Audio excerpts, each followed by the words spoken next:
qu'elle m'a poignardé. Non, c'est pas ce qui s'est passé. Et à l'époque, les gens pensaient que c'est moi qui voulais taper la personne et qu'elle m'a poignardé. Non. Ce qui était réellement passé, c'est qu'on s'est séparés. Papson Moutite nous raconte son histoire de couple avec son ex. Il nous raconte tout ce qui s'est passé du début de leur rencontre jusqu'à la fin, en passant par le fait que son ex-femme lui avait poignardé jusqu'à ce qu'il s'était retrouvé à l'hôpital. Et en plus, il déclare avoir couvert cette dernière pour que la police ne puisse pas lui mettre la main dessus. Pourquoi? Parce que selon lui, ils ont eu un enfant et si la police mettait la main sur lui et que par hasard on mettait la dame en prison pour quoi que ce soit, qui prendra soin de l'enfant? Du coup, il était obligé de couvrir cette dernière pour que cette dernière ne puisse pas aller en prison pour quoi que ce soit. Les gars, je ne vous en dis pas plus. Je vous invite à suivre la vidéo jusqu'à la fin.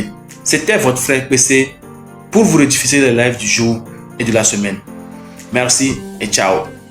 Et cette histoire, vous pouvez l'enregistrer. Vous savez, vous avez appris en 2012 que j'ai confessé Christ et que j'ai commencé par chanter du gospel. Personne n'est resté à quelque part pour me demander qu'est-ce qui est arrivé à ce monsieur. Pour qu'il puisse laisser la musique du monde, le coupé décalé que je faisais, que je réussissais d'ailleurs parce que j'étais le seul à Calacoteur à l'époque. J'étais le seul boucantier à l'époque qui chantait des chansons qui marchaient. Et les chansons que je chantais à l'époque n'ont rien à voir avec les chansons d'aujourd'hui, puisque les chansons d'aujourd'hui sont des chansons commerciales. Nous chantons à l'époque par passion. Nous chantons par amour. Nous aimons ça. Aujourd'hui, les gens chantent parce qu'ils veulent manger. Ils chantent parce qu'ils veulent... C'est du commerce aujourd'hui. Mais à notre époque, nous chantons avec le cœur. Belinda, demandez à Alain Vierge. Quand il chantait à l'époque, il ne savait même pas qu'on devait faire du business sur TikTok ou de visibilité ou sur YouTube. Non, nous on chantait parce qu'on aimait chanter. Allez-y demander Ali Jazz, allez-y demander Willy, allez-y demander Small Poppy, allez-y demander RS Patou, allez-y demander comment on appelle Eric MC, allez-y demander les WZP, allez-y demander les Sid, allez-y demander ces artistes qui ont chanté avant l'ère des Agabambo et des Setlo et tout. Allez-y leur demander. Quand on chantait, allez-y demander pourquoi nous on chantait à l'époque. J'ai commencé la musique en 2001. J'ai fait sortir ma première chanson en 2002. À l'époque, nous on chantait parce qu'on aimait la musique, on aimait chanter. Et vous ne vous êtes jamais demandé en 2012 pourquoi la personne a raccroché une musique mondaine, du coupé décalé, de l'ambiance, proclamation, Ezanyele, Amédée Bévi, Zouké décalé, Deviomi Poissipé, Abba les jaloux. Le monsieur laisse tout ça et dit je ne veux plus chanter dans le monde et je veux confesser Christ. Aujourd'hui, je vais vous dire ce qui est arrivé. Et j'espère que vous allez l'enregistrer et j'espère que vous allez le partager. Aujourd'hui, je vais vous dire ce qui n'a pas marché et que j'étais obligé de confesser Christ. En 2010, quand on m'a poignardé à Nicolapoué, la personne qui m'a poignardé était la mère de mon enfant. J'ai eu un garçon et c'est le seul fils que j'ai jusqu'aujourd'hui. Je n'ai jamais fait un enfant quelque part. Je n'ai pas des enfants, j'ai qu'un garçon. Et cet enfant est venu au monde en 2010. Sa maman, je l'ai rencontrée lors d'un tournage d'un clip. Elle est d'origine brésilienne mais togolaise. Peut-être on était tombé amoureuse. Et on a commencé par sortir. J'avais dit à cette fille de prendre des piqûres pour ne pas faire des enfants avant 2025. Parce qu'en 2025, je vais réussir et je serai arrivé à quelque part de ma carrière et j'aurai de l'argent pour m'occuper d'un enfant. Elle m'a fait confiance. Et au bout d'1 an, elle a arrêté. Elle est tombée enceinte. Parce qu'avant que nous commencions notre relation, nous sommes allés à l'hôpital. On a fait nos tests. On n'avait pas de maladie, donc on ne se protégeait pas. Et nous étions tellement amoureux que nous pouvons coucher par jour, même 10 fois. Mais vous imaginez, vous couchez avec la même femme, peut-être 10 fois dans la journée, mais si elle ne prend pas les piqûres comme elle vous a promis, ou bien elle ne prend pas les comprimés comme elle vous l'a promis, elle va tomber forcément enceinte. Et puis vous vous aimez, vous êtes tellement amoureux. Je n'avais jamais vu une fille aussi belle, géante, élégante, généreuse, une femme de cœur. Elle te prépare, tu manges, tu oublies même que ta maman t'a fait une fois manger. Elle est gentille, intentionnée. Et puis surtout, à l'époque, j'étais juste un petit artiste. Elle avait du sou, elle avait de l'argent. Mais malgré son argent, elle m'aimait. Et j'ai dû quitter même la maison de mon père pour dormir chez elle. C'est elle qui payait le loyer. Et c'est chez elle que je suis resté pour faire ma vie. Dans une chambre salon qu'elle payait. Et c'est elle qui payait le loyer. La femme m'aimait, cette fille m'aimait au point où moi je lui disais, comme je n'avais rien et que je n'arrivais même pas à payer ton loyer, ce n'est pas bien que tu tombes enceinte en ce moment, sinon ça va être un poids pour moi. Mais vu l'avenir et le projet, l'homme ambitieux que j'étais, je te jure que si tu me fais confiance, nous allons arriver un jour. Et quand les enfants viendront, leur prise en charge ne sera pas difficile. Parce que je ne veux pas faire un enfant, or que moi-même, je n'arrive pas à prendre soin de moi, je n'étais pas au rendez-vous. Mais j'étais un artiste que les gens aimaient, Monte Cristo. Tu vois, les soirées. Et je vous parle des années 2008-2009, avant les élections de 2010. Et Dieu faisant les choses, le président Faure est venu au pouvoir et j'ai eu la chance aussi de rentrer dans ce qu'on appelle le sphère de la politique, parce que ma musique était une musique ambiante. Il y avait de l'ambiance et les gens l'aimaient. J'ai continué avec la fille. Et quand j'ai croisé le président de la République pour la première fois en 2009 à Infa de Tové, le président m'a témoigné son amour et sa considération. Tellement le contact était fermé d'une manière où les choses se sont vite passées. Après, je suis allé à la présidence. La première ministre, Madame Daubert, à l'époque était directrice de cabinet, elle m'aimait beaucoup. Les audiences, c'est elle qui me les accordait et les messages que j'avais, je la disais et c'est elle qui transmettait les messages au président de la République. J'étais quasiment partout où le président passait pour des événements. Ce n'était pas encore l'ère de Gogoligo ou bien de Guanamassi ou bien de personne. C'était mon ère. L'ère où, quand le président de la République va quelque part, l'artiste qui chante en dehors des délais de la ligne, c'est Papson.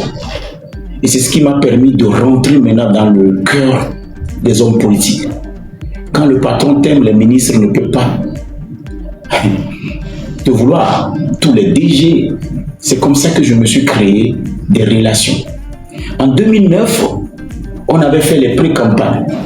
Et dans les pré-campagnes, j'étais l'artiste qui avait prêté sa voix pour beaucoup de choses. En 2010, la publicité du chef de l'État pour sa campagne, j'étais le seul artiste qu'ils ont mis dans cette publicité. Et j'ai parlé et après le chef de l'État a parlé. Et cette publicité, si vous vous rappelez, on appelait ça Ensemble. Et puis le menuisier parle. Ensemble, le corps médical parle. Ensemble, les élèves parlent. Ensemble, ensemble. Et puis, ensemble pour les artistes, c'est moi qui a parlé et le président parle. Et c'est comme ça que j'ai connu le chef de l'État.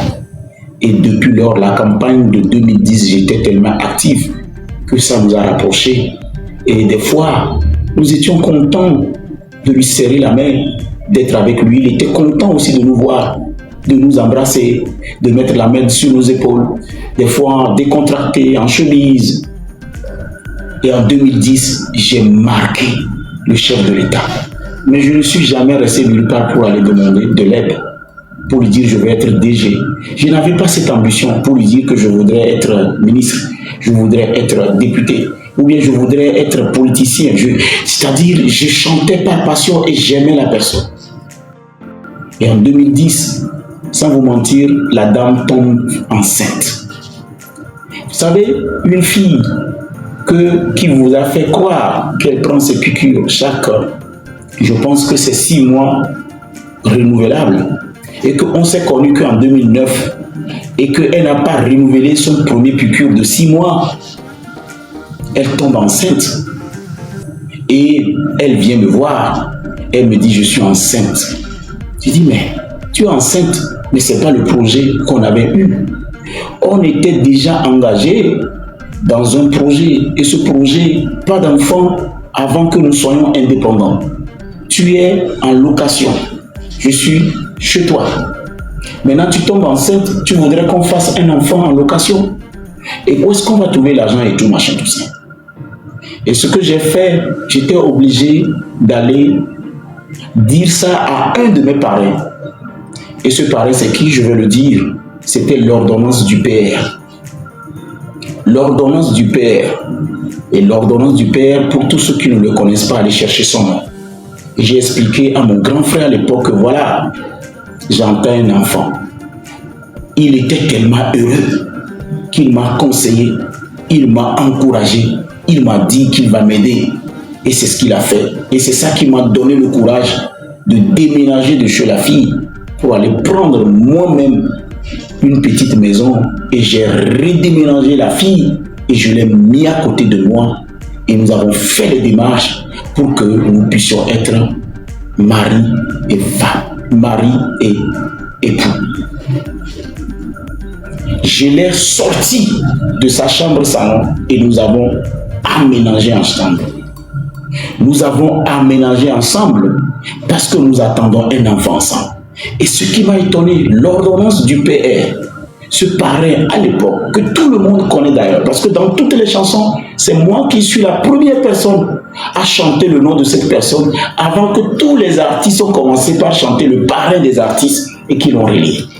Puisque ce monsieur, mon téléphone a sonné un beau matin, c'est qu'il a trouvé ma carte de visite dans le portefeuille du chef de l'État et ne comprenait pas ce que ma carte de visite faisait là. Et comme il avait reçu des instructions, parce que quand le patron sort, quand le président de la République sort et qu'il rencontre quelqu'un à quelque part, quand la personne lui donne une carte de visite ou bien lui donne, voilà, des choses comme ça, c'est une personne qui est censée de le ranger, de l'organiser. On l'appelle l'ordonnance.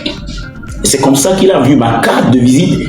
Normalement, il est censé rappeler ces personnes, leur demander dans quelles circonstances vous avez vu le chef de l'État, de quoi avez-vous parlé et qu'est-ce que vous attendez. Et c'est comme ça que je suis devenu le premier ami de l'ordonnance du PR et que j'ai chanté son nom. Et c'est ce monsieur, suite à ses conseils, que j'ai accepté qu'un enfant vienne au monde. Cet enfant qui venait au monde, qu'on n'attendait pas, parce que j'ai dit que la fille m'avait trahi, devait venir, et l'assurance que j'avais, c'est qu'à l'époque, en 2010, il y avait le moyen.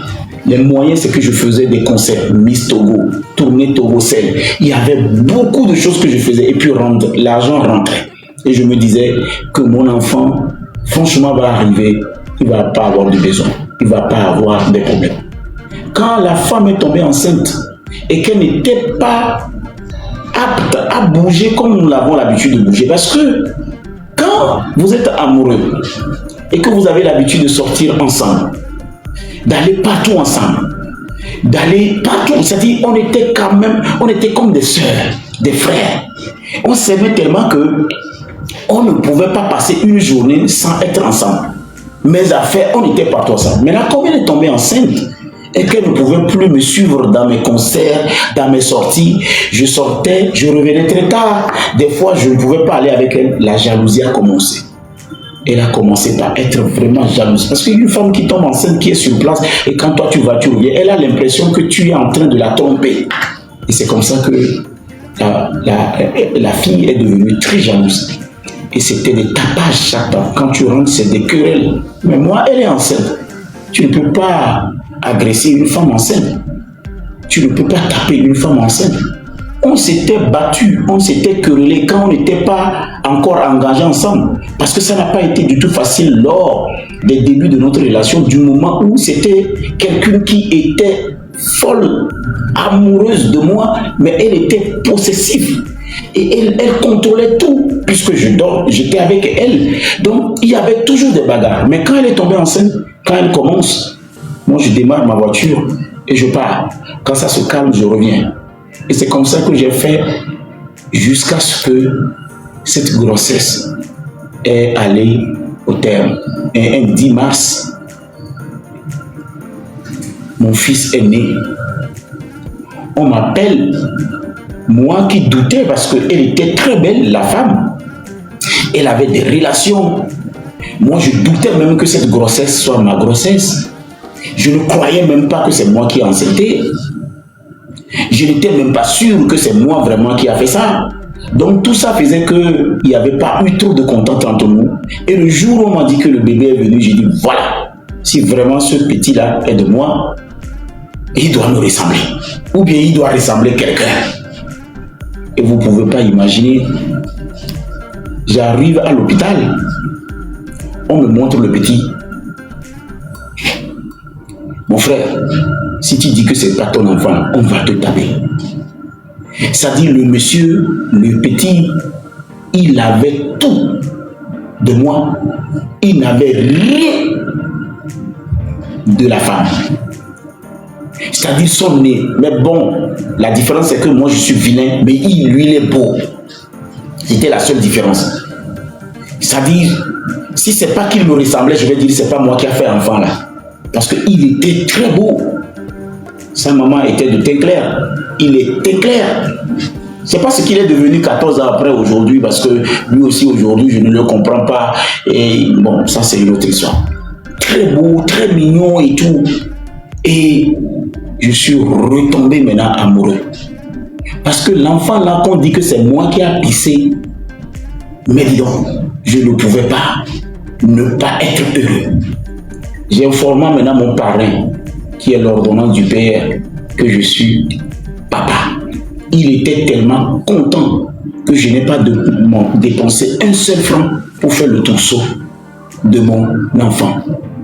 C'est lui qui a payé même le berceau. Et ce berceau qu'il a payé, je ne l'ai jamais... C'est-à-dire, c'est pas un berceau de... C'est-à-dire, les choses ont quitté, je ne sais pas d'où. Et c'est lui qui s'est occupé de tout. Et le jour du baptême de l'enfant, Omar Bi, Badamassi, Kevin Dieudonné, Master Popa, tous les grands artistes de l'époque étaient là. Et c'est Kevin qui était le maître de cérémonie. Les gens apportaient des cadeaux, des rosines billes, c'était vraiment... Et on a informé le président de la République aussi, qui a fait une enveloppe, l'ordonnance, c'était carrément un rêve. Et en même temps un cauchemar en devenir. Maintenant, quand la femme a mis au monde, et que finalement, après un an, elle a mis au monde en 2010, le 14 mars, elle a commencé maintenant par se refaire parce que c'est une fille qui n'aimait pas rester du tout à la maison. Elle aimait la vie, les boîtes de nuit, les sorties, les shopping, c'est-à-dire c'est toujours... Elle est star aussi. Au passage, je voudrais la dire bonsoir parce que je sais qu'aujourd'hui, elle a son entreprise, sa boutique à elle, elle fait... Bon, elle aussi, elle n'est jamais venue sur les réseaux sociaux pour dire je suis laisse machin. Et la guerre a commencé. La guerre a commencé parce que moi j'étais maintenant dans les politiciens, que je devais voyager, je devais faire des sorties, je devais faire les campagnes et tout. Et elle aussi, elle trouvait mal que je ne puisse pas l'accompagner, mais tu as mis au monde un enfant, il n'a pas encore 1 an, le bébé a 1 mois, tu dois suivre le bébé et tout. La guerre a commencé jusqu'à ce qu'on se sépare. J'ai ramassé mes affaires de là où j'ai logé avec elle. Et j'ai quitté la maison, mais je les ai laissés la maison, je payais quand même le loyer avec parce que mon fils est là-bas. Je venais de... Moi-même, j'ai déménagé. Je les ai laissés la maison et tout. Et c'est comme ça que notre relation est devenue tendue. Maintenant, qu'elle m'a poignardé, non. C'est pas ce qui s'est passé. Et à l'époque, les gens pensaient que c'est moi qui voulais taper la personne et qu'elle m'a poignardé. Non. Ce qui était réellement passé, c'est qu'on s'est séparés. J'ai ramassé mes choses, mais j'avais encore des choses chez elle. J'ai pris juste une partie des choses que je parlais. Donc de temps en temps, je revenais à la maison pour voir mon fils, pour la voir s'il y avait des besoins. Et ce qui m'a fait mal à l'époque, c'est qu'elle avait refusé d'allaiter le bébé et que le bébé devait boire que de lait. Elle avait carrément refusé de faire téter son enfant parce qu'elle voulait que ses seins soient à leur place. Tu vois, vous êtes les Brésiliennes là, c'est-à-dire ses seins ne doivent pas tomber. Donc du coup, moi j'étais obligé de payer du lait. Je ne payais que du lait. Du lait, du lait, du lait. Mon fils n'a jamais tété. Et c'est bizarre, non? C'est déjà un problème. Mais comme je n'ai jamais fait d'enfant, moi je ne savais pas que quand on ne fait pas téter l'enfant, ce n'est pas bien. Bon, moi je payais. Et puis, pire, les couches que j'ai achetées, c'était des couches, pas des couches qu'on met et puis on attache les sachets comme on nous a fait là. Nous là, on nous a mis... Nous là, on nous a mis des plastiques, on a mis les pailles dedans, tu pisses dedans, ton cul même rouge, machin. Non, elle autre, comme elle est civilisée, elle est cultivée, elle ne lésignait pas sur les demandes. Donc je devais acheter ces couches jetables là. Et moi, comme bon, je ne savais pas comment se passe la maternité et tout. J'étais obligé d'acheter tout ce qu'elle disait. Tantôt tel berceau, tantôt tel biberon, tantôt on doit bouillir tel biberon, tantôt telle couche, tantôt tel lait. J'achetais tout. Et j'ai remarqué finalement que je ne faisais plus d'économie. Tout ce que je gagnais dans la musique allait soit dans les couches, soit dans les laits, soit dans les parfums, soit dans les produits, soit dans nanana. C'est-à-dire c'était des demandes. Et maintenant ça créait déjà une pression. Ça me faisait déjà trop dépenser. Et c'est ce que je ne voulais pas d'ailleurs parce que je ne peux pas réussir ma vie si je continuais par mettre tout l'argent dans la gestion d'un bébé. Et puis, on ne se voyait pratiquement plus parce que l'amour a commencé par mourir. Et qu'est-ce qui s'est passé? Un beau jour, j'étais parti demander à une autre femme, est-ce que c'est... Je ne comprends pas. Est-ce que c'est comme ça seulement? C'est comme ça que tous les parents font? Le bébé ne boit que de lait, la maman ne le tète pas. Or que moi j'ai tété. Moi j'ai tété les seins de ma maman. Et qu'on me dit que mon enfant ne doit pas téter. Parce que la femme dit que son sein va tomber. Bon, et les couches, il n'y a pas d'autres couches. Et c'est là qu'on m'amène à quelque part où il y a d'autres couches moins chères que ce que moi je payais. Je dis, mais ça c'est quoi ça? Donc ça veut dire qu'il y a des couches qui sont jetables, qui sont moins chères que je pouvais acheter et que je dépense d'une fortune pour acheter de la classe du top niveau. Et si j'étais mélangé. Et je l'ai appelé un beau jour, je lui ai dit voilà, on m'a dit qu'il y a ceci, on m'a dit qu'il y a ceci, on dit qu'on c'est là, on va changer ceci, on va dire ceci. C'est tout ça qui a amené des problèmes. Et j'ai commencé par éviter la dame. Je n'envoyais que des choses. Et un beau jour, je suis rentré de l'église un dimanche, j'étais encore venu pour donner de l'argent. Elle était dans la cuisine, elle avait encore un couteau de cuisine à la main. Nous avons commencé, comme on appelle, par discuter. On a commencé par se disputer. Pour toujours le bébé était dans son lit, on était deux parents jeunes, bon, dépaysés et tout. Et elle avait le couteau dans la main et tout ce qu'elle disait, moi je savais que si j'étais là-bas longtemps, c'est-à-dire une catastrophe allait arriver. Et puis j'ai demandé à partir. Elle est venue bloquer la route et elle m'empêchait de partir. J'ai insisté et quand je voulais la pousser, je voulais la ramener pour que je puisse sortir, c'est là qu'elle m'a poignardé. C'est-à-dire, elle ne m'a pas poignardé exprès, mais c'était un accident et j'ai reçu le couteau au niveau du cœur. La chance qu'on a eue quand on est arrivé, on a dit il y avait juste 4 cm qui a séparé la limite du couteau. Sinon, c'est mon cœur qu'elle a pris, j'allais mourir. Le sang commençait par gicler comme au début. Je ne comprenais, le sang a comme ça. Et puis, tout d'un coup, toute la maison était remplie du sang. Même l'enfant était recouvert du sang. Et qu'est-ce qui s'est passé? C'est les voisins à la maison qui m'ont soulevé, on m'a mis sur un tassis, on a fait tout. Et puis c'était un dimanche on t'amène au CHU quand il n'y a personne pour t'opérer.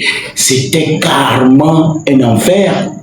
Et qu'est-ce que j'ai dit avant de quitter la maison? Je savais que la police ou la gendarmerie devait venir l'arrêter. Vous savez, quand il y a de ces incidents et que quelqu'un est poignardé, quand on amène la personne à l'hôpital, je sais que la gendarmerie pour les enquêtes ou la police pour les enquêtes, on interpelle la personne. Peu importe ce qui s'est passé, cette personne est arrêtée, gardée, enfermée encore 5 mois. Et quand on m'a amené à l'hôpital, j'ai dû mentir aux enquêteurs qui sont venus pour leur dire que j'ai été agressé. Je ne leur ai pas dit que c'est ma femme qui m'a poignardé.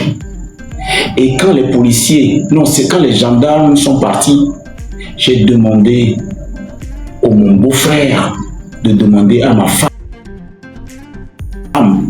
de prendre mon bébé et de fuir, d'aller se cacher jusqu'à ce que je me sois rétabli pour donner la vraie version.